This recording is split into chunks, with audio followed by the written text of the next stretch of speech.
Good afternoon and welcome back to Girded with Truth. I pray that you had a wonderful weekend and we're getting into God's Word again today. We have been going through a process that has led us to this point, this sacrificial point.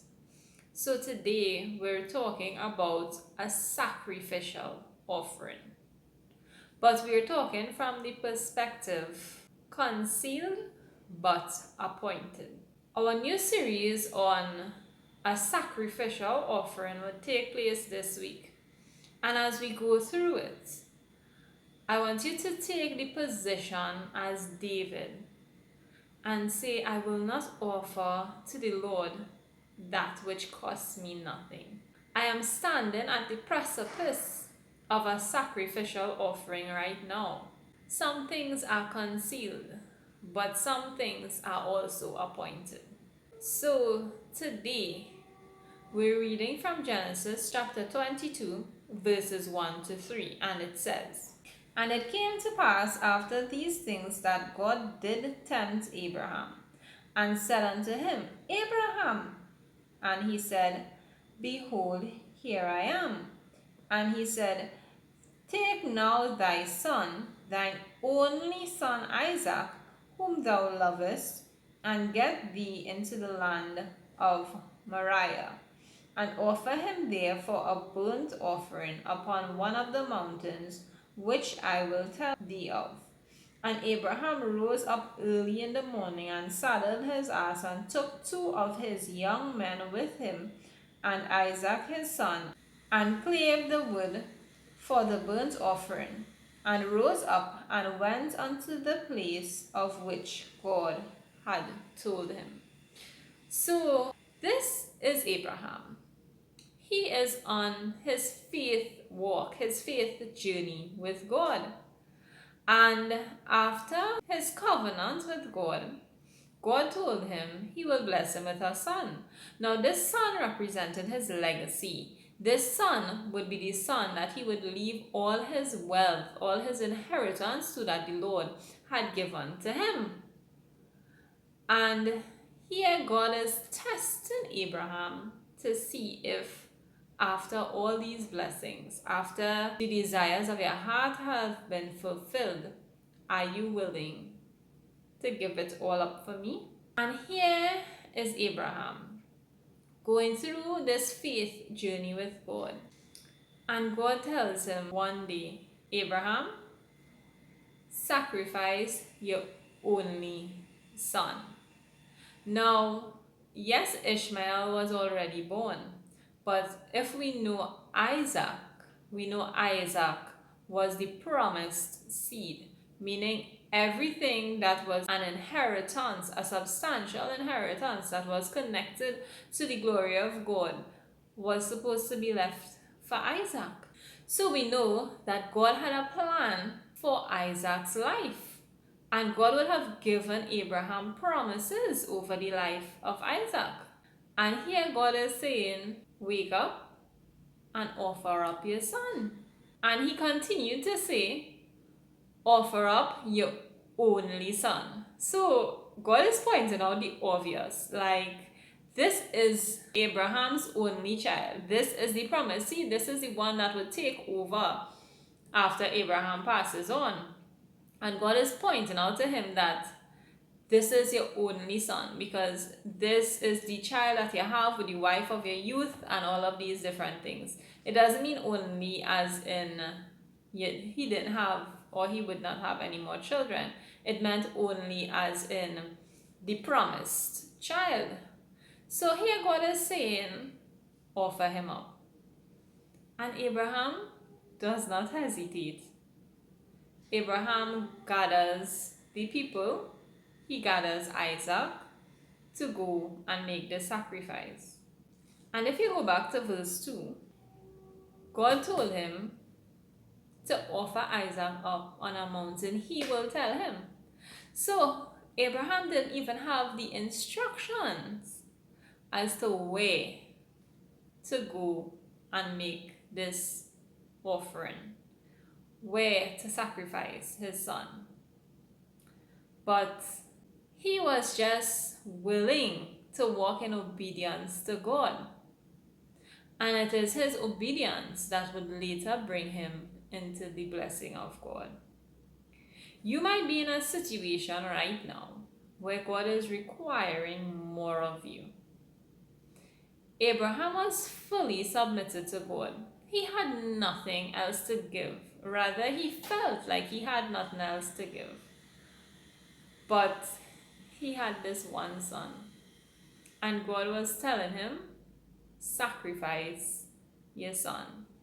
Abraham does not hesitate because he trusted God. The same God that gave him the first child would give him many more if he's asking him to sacrifice him. But God also gave him promises over his life and over Isaac's life.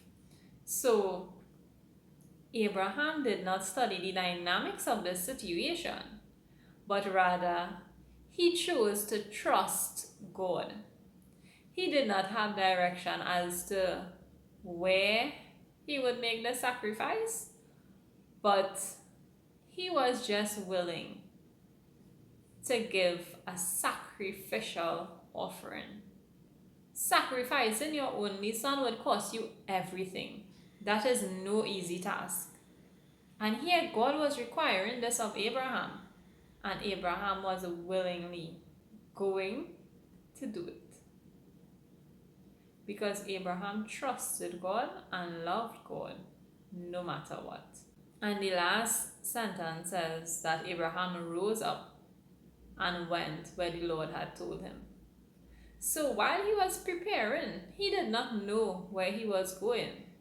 But when he rose up to go, from the moment he set his heart to sacrifice his son, to give a sacrificial offering unto God, God spoke to him about where he would go.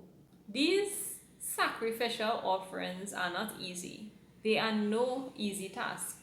You might be facing that opportunity right now where you have to give a sacrificial offering. But I want to encourage you, it is worth it. With God, it is worth it. You might feel like it's a hard thing, but it's a setup for God to pour more into your life. God doesn't do anything by chance. He's intentional. He loves us, and he wants the best for us. He would not ask us to do anything if the outcome was not better for us. So I encourage you today, whatever offering you have to give to God, whatever he requires of you, let go of everything in your past. Release everything that is trying to hold you back. Release the good things so you can get into the God things. Some good things are distractions, but all God things are for your benefit.